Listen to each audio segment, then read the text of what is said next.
In this video, I'm going to show you new capability within Notepad. Now, I'm in Windows 11 and I will just go ahead and open Notepad. So Windows, I'll just search for Notepad and I'll open Notepad over here. Now, as you see over here, you will see something different in Notepad. Now, on the top over here, you will see something called as a Markdown component toolbar.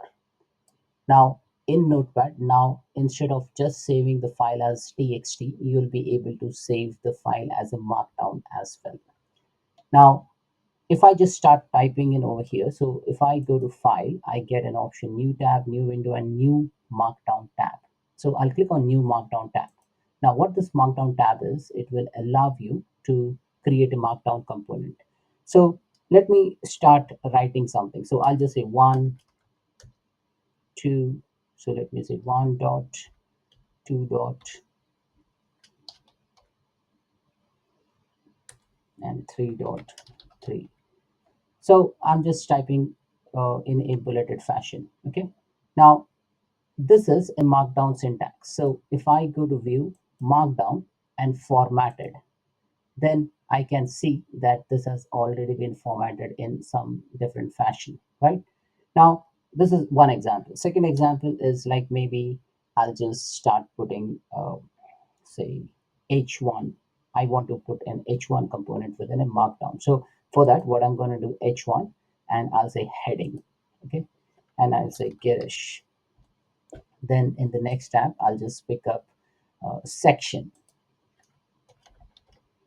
and another item. I'll just put power tech.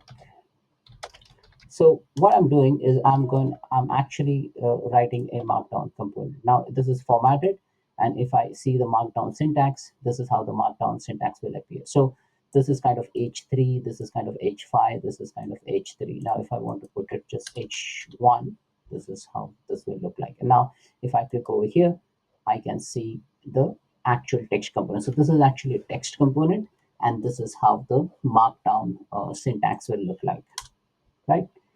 There are other things which you can do. So if I go into the formatted, I can put a bulleted list. So I can get a bulleted list. I'll say 1, 2, 3. So now you can have that bulleted list within Notepad.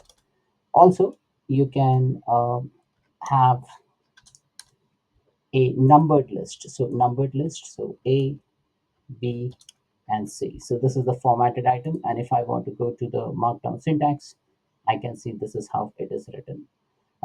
Again, the same thing which you can perform within Notepad is like bold, italic. So this is bold, this is italic.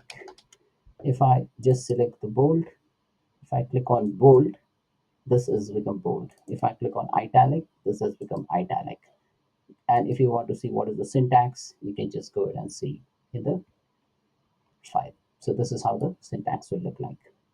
Again, going back to the formatted tab, here I have an option to put a hyperlink. So I'll click on link, and now in Notepad, it will allow you to specify the link. So this is the display link text, link, and I'll just put my website detail. And I'll click on insert, and then it has actually inserted a link within Notepad. If you want to see the syntax of the markdown, click here.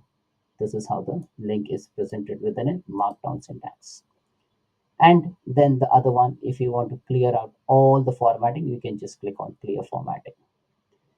Now, how do we save this? So now we know this is a markdown file, right? This is a formatted version. This is a markdown syntax version. So I'll go file, save as. Now here it is asking you for two options. So save as markdown to keep the formatting. This is a text file to keep the current formatting, like bolding and heading. Save it as a markdown file, so which is .md, which is what it is recommending because this is a markdown file. But if you want to save this as a plain text file, all formatting information will be lost. So let me save it as a markdown file. So save as a markdown file, and I'll call it as mark1. Click on save. Now again, I'll just go file, save, and I'll say file save as. Now, instead of saving it as markdown file, I'll call it as txt1. And I have an option to select as a text file. So I'll select text, click on save. Now it says, again, gives you that prompt. I'll say just save it as a text file, and it has saved as a text file. Now let me go into the downloads, and here I can see that these two files have been now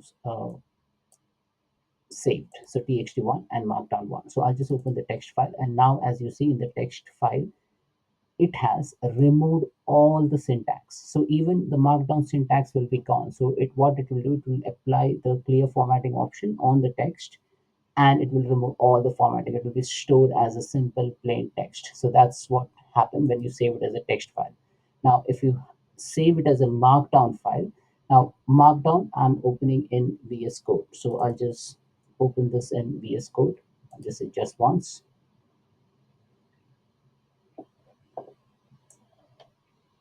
And as you see over here, it has opened the markdown file in VS Code with all the proper syntax.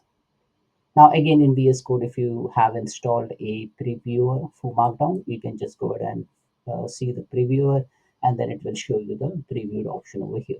So this is how basically you can use Notepad to save the Markdown component. Now the current feature that are available is the bulleted list, hyperlink, bold, italic, heading text, and you can even clear the filter. Other options which you can see over here, find new tab, new window, new markdown tab. And if you go to view, and if it's a markdown file, you will be able to navigate to that markdown options. Now for a text component, you will not see. So as you see, this is a text file which we have opened, and that's why the markdown preview is not visible. If I click on new, again go here, it is not visible. So what you need to do explicitly if you want to see markdown component, file, new markdown tab. Once you are in a markdown tab, markdown section would be visible, and then you can navigate between the formatted and the syntax option within markdown. So that's it, folks. This is all about markdown capability within Notepad. Thanks for watching.